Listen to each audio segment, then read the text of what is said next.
Pode colocar o João aí na tela, meu caro Matheus. Tá aí, ó. Dr. João Abduni, grande amigo analista de commodities da Levante Corp, seja extremamente bem-vindo. Há muito tempo que eu estou tentando trazer. Foi ontem, Roseli. Parabéns.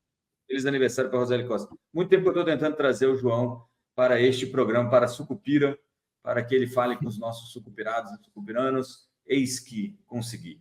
João, seja extremamente bem-vindo. Muito obrigado, Rodrigo. Bom dia a todos. Bom dia aí, pessoal que está nos acompanhando. Um prazer imenso voltar a falar com você e com o pessoal aí do Antagonista. Muito legal poder participar. Vamos lá, então, João. Vale divulgou o resultado ontem. Eu não vou falar nada. Você, que é o cara que entende mais desse negócio aí, já me diz. Foi bom ou foi ruim? Na minha visão, foi neutro. Assim, foi um resultado nota 5, vamos dizer assim. A empresa divulgou um resultado que teve aí um EBITDA na casa de 20 bilhões de reais, em linha mais ou menos com a expectativa, um pouquinho abaixo das expectativas da média do mercado, abaixo do que foi reportado no ano anterior, por conta da queda do minério de ferro em relação ao mesmo período. De interessante, a gente pode destacar aí pagamento de dividendos de R$ 1,91 por ação, que dá uma distribuição de 2,7% no trimestre, anualizado da coisa aí de 10%. A empresa também divulgou que vendeu 13% da sua operação de base metals, níquel e cobre, para os árabes por cerca de 16 bilhões de reais. A expectativa da companhia é utilizar parte desses recursos para investimentos com o objetivo de triplicar a produção de cobre e aumentar em 80% a produção de níquel. A empresa tem produção de cobre e níquel no norte do Brasil, Salobo, Canadá e Indonésia. Por fim, só para fechar assim rapidamente, o resultado foi impactado por um não recorrente aí na questão tributária. A empresa teve que reverter um ativo tributário na casa aí de 5 bilhões de reais por conta de um acordo que a empresa fez de um pagamento de dívida da Samarco, uma operação que a empresa tem participação, e com isso ela teve que reverter esse crédito tributário. Os analistas esperavam um lucro líquido de 2,2 bilhões de dólares, veio na casa de 0,9 milhões de dólares. Aí a diferença é explicada aí principalmente por conta desse não recorrente, que é a questão de reversão tributária. Esse talvez seja um ponto que possa passar despercebido aí por parte do mercado, mas teve esse não recorrente na linha ali dos tributos ligados ao lucro líquido.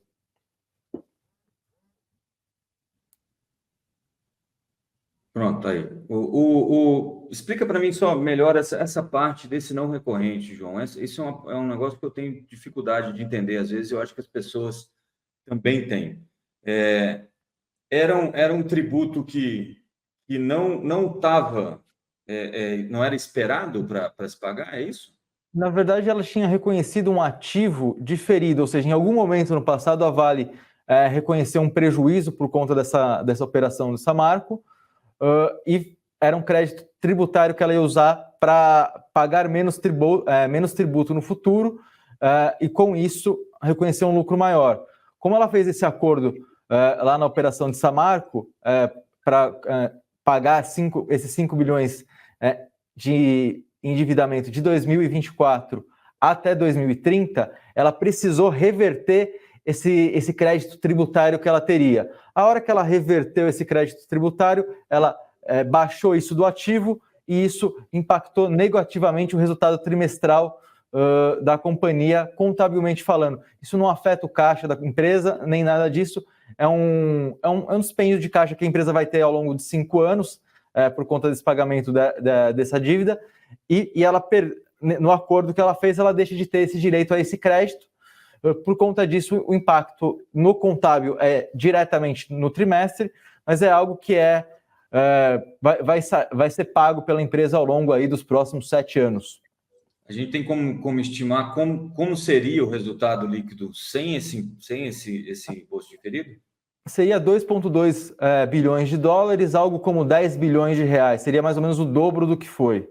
que era o que os analistas estavam projetando para a companhia. Se a gente pegar ali as expectativas do terminal Bloomberg, dão conta de 2,2 bilhões de dólares, convertendo aí 10 bilhões de reais, que é mais ou menos aí o que a gente espera que a Vale vá um para cá, um para lá, ter de lucro trimestralmente aí nos próximos 12 meses, então algo como 40, 45 bilhões de lucro nos próximos 12 meses. A Vale tem questões aí com Brumadinho, por exemplo, às vezes ela não gosta de divulgar um lucro muito grande aí, para não chamar tanta atenção nem da mídia, nem do governo. A culpa é da mídia sempre, né?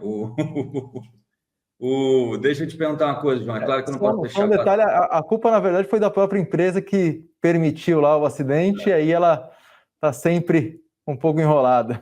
Porque senão pega muito mal, né, também. Eu acho que é um pouco disso, né? Tentar... Acho que deu uma travada... Deu uma travada lá, né? Voltou. Tá me ouvindo aí? Te escuto bem, mas travou sim. Tá. Então vamos lá. Eu acho que às vezes é porque para perigo de arranhar mais a imagem, né? Se tem um lucro muito grande, esse pessoal ainda buscando indenização aí por causa daquela tragédia lá em Brumadinho. João, não posso deixar você embora, obviamente, sem fazer algumas perguntas que são mais pitorescas, digamos assim. A mais importante que o pessoal quer ouvir aqui é: para você hoje, sobe ou desce a ação da Vale? Como você bem comentou, o minério caiu, né? A Vale no curto prazo ela segue bastante o minério, então eu acho que deve cair entre 0 e 2%, vai na banda de 0 a 2%, não por conta do resultado, que foi um resultado neutro, mas como no curto prazo a ação é quase uma proxy do minério, eu acho que ela vai acompanhar o minério no dia de hoje. Para frente, você ainda vê Vale. Eu sei que você é um cara otimista com Vale, normalmente, né? Otimista, acho que não sei se é a palavra, né? Mas é um cara que entende que Vale é uma empresa que vale a pena ter na carteira.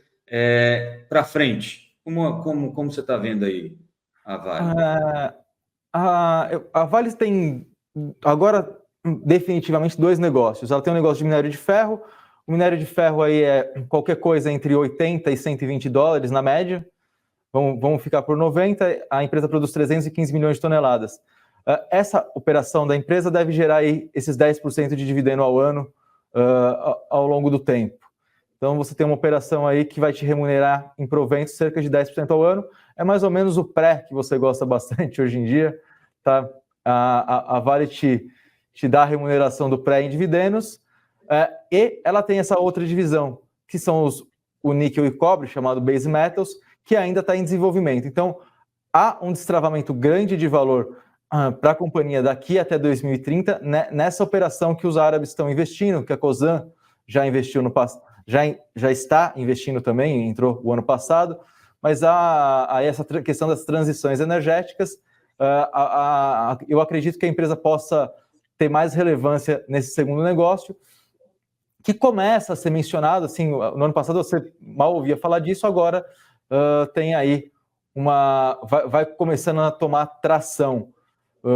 A gente tem aí uma expectativa que as ações da Vale possam retornar ali aos 90, 100 reais em algum momento. A China reabrindo com um pouco mais de força, esses negócios de base metals pegando mais tração. A ação da Vale é cíclica, mas historicamente ela bate por muito, tanto o Ibovespa quanto o CDI. Boa, tá vendo? É por isso que eu gosto de conversar com você.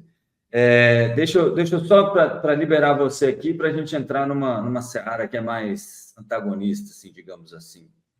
Tem um zoom na Vale de que o PT quer colocar o Manteiga, aquele gênio da nova matriz econômica. Eu sei que você não gosta, você pode ficar agora aí, fica tranquilo, é só eu falando.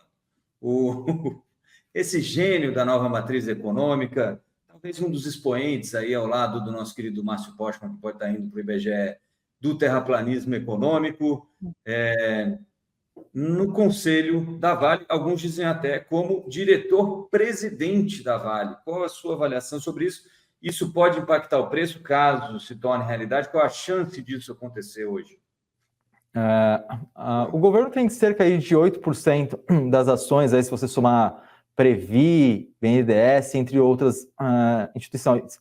Então, indicar o nome para o conselho, eles conseguem. Isso é, se for o nome de Guido Mantega, de fato, o Guido Mantega poderia ir para o conselho da Vale. Isso, com 8% de voto, você consegue. A exemplo da Cosan, que tem mais ou menos 5, 6% das ações, ela indicou Luiz Henrique, e o Luiz Henrique foi para o conselho. Então, seguindo essa lógica, para o conselho, o governo teria pelo menos uma cadeira. Agora, para diretor-presidente, você precisa combinar com os russos, ou com os japoneses, ou com o Bradesco, com a Cosan. Você precisa combinar com os outros acionistas, porque a Vale é uma empresa privada. Ele poderia virar o diretor-presidente? Poderia, se os outros acionistas assim concordassem.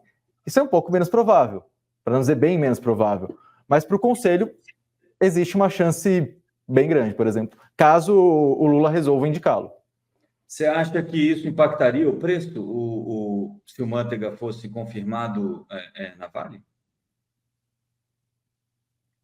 No conselho, eu imagino que não, porque é um indicado do governo, a gente sabe quem é o governo desde outubro do ano passado, então a gente não saberia exatamente que era o Mantega, mas a gente conhece os nomes do PT, né? Então, agora, o que seria surpreendente seria depois de uma empresa privatizada, em 97, 98, você voltar a ter um indicado do governo na presidência. Isso sim seria uma grande surpresa, e isso não está no preço.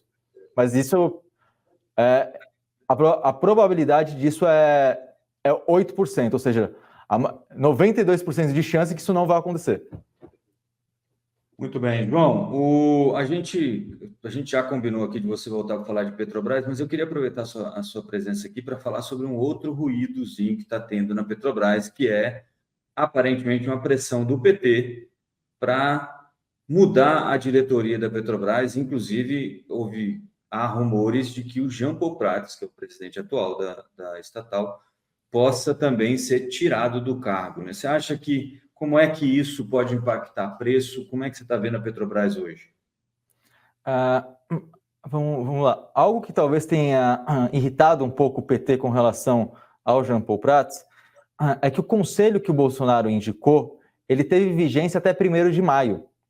Então, o conselho que o PT indicou só entrou a partir de 1º de maio, ou seja, a administração vencedora das eleições, ela só está na Petrobras há cerca de 2 meses e meio, 3 meses aí.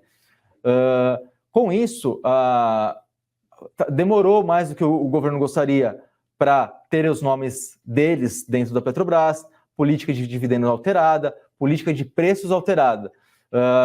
Mas eu acredito que, sinceramente, eu acredito que o Lula vai acabar se conciliando lá com o Jean Paul Prats, e ele deve permanecer, pelo menos essa é a minha expectativa, em primeiro momento, e que a gente vai ver cada vez mais uma Petrobras parecida com o que ela foi entre 2005 e 2010, que era a Petrobras tocada por Lula e Sérgio Gabrielli à época, que é um preço de combustível 20% abaixo da paridade internacional, dividendos na ordem de 5%, lucro pequeno, muito CAPEX, bem diferente da Petrobras de Jair Bolsonaro, Paulo Guedes e companhia. Uma das coisas que a gente tem visto na Petrobras agora recente é que o pessoal das refinarias privadas está começando a exportar combustível, porque a diferença de preço praticada aqui no mercado interno e quase que imposto pela Petrobras começou a ficar muito, muito inviável, né? Como é que está isso para vocês? Como é que vocês estão vendo esses números? Como é que isso impacta a Petrobras? Como é que impacta a vida do brasileiro, né? Vou comentar rapidamente sobre petróleo. A gente consome aqui mais ou menos 2,6 milhões de barris por dia de petróleo no Brasil. A Petrobras extrai esses 2,6 milhões diariamente também, só que ela só consegue refinar 1,8. Ou seja, você tem que trazer de fora 0,8 milhões de barris de petróleo dia refinado. Quem estava fazendo esse trabalho com a paridade, com o PPI em prática, eram empresas como a Vibra, antiga BR distribuidora. Mas isso com um preço de paridade internacional. Como a Petrobras começa a vender abaixo, o player privado não vai trazer. Quem vai ter que trazer é a própria Petro. Ela já começou a trazer. Ela não vai deixar faltar como a gente perceber isso no posto.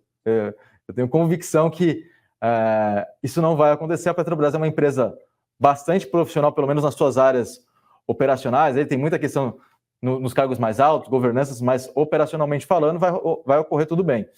Então, eles vão acabar trazendo, vão fazer um preço médio entre o que eles extraem e refinam, que é algo como $40 do barril, vão comprar ali 30%, a grosso modo, $84 do barril, mais um spread do refinado, vão fazer um preço médio e vão trabalhar ali, num texto que eu até cheguei a escrever para o Antagonista no ano passado, o limite do populismo sustentável, que é basicamente o que o Lula tentou fazer.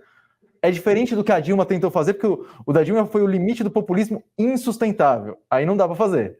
Mas eu tinha feito uma conta com o Pedro Cerizzi no ano passado, que algo como 23,5% abaixo do PPI a Petrobras aguentava. É claro, eu não tenho os detalhes abertos dos balanços, as consolidações.